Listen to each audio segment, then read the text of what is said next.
May 30. Solid ground to stand on. Therefore, take up the whole armor of God, that you may be able to withstand in the evil day, and having done all, to stand firm. Stand therefore, having fastened on the belt of truth. Ephesians chapter 6, verses 13 and 14. Western culture is confused about many things, but it's certainly confused about truth. We often trade in vague platitudes that sound great at first, but which crumble under closer examination. Just be a good person, we hear.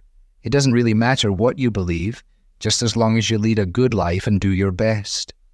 That all sounds quite pleasant, and we ought to thank God for the common grace that prevents our world from tearing itself apart. But it's not enough, because the obvious question is this: who gets to define good? What does it really mean to live a good life or to be a good person? When we have competing visions for what exactly good means and can't agree on the fundamentals, we find ourselves in all sorts of trouble, not unlike the present state of affairs in much of the West. We all feel the pressure to cave into our society's relativization of truth, in which you decide your truth and I'll decide mine. The Bible, however, calls us to find a firm foothold on God's truth, a truth that is objective and is not up for debate. Paul instructs us, stand, having fastened on the belt of truth.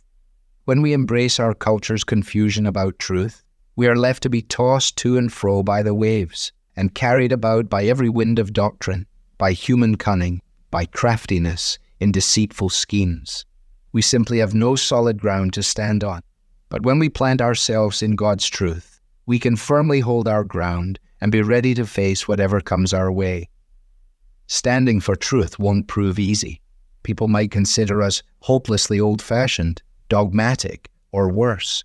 But in reality, to stand on and advocate for truth is one of the most loving things we can do, for it is to call people to live in line with reality and to call them away from building on falsehoods that sooner or later will crumble beneath them. As Paul writes elsewhere, love does not rejoice at wrongdoing, but rejoices with the truth. What might it take for you to rejoice with the truth today in your own thinking and in your conversations with others? However high the cost may seem, you can stand and speak with confidence, knowing that Christ has sent His Spirit to guide you into all the truth. Devotional material is taken from the Truth for Life Daily Devotional, copyright Alistair Begg. It's published by the Good Book Company.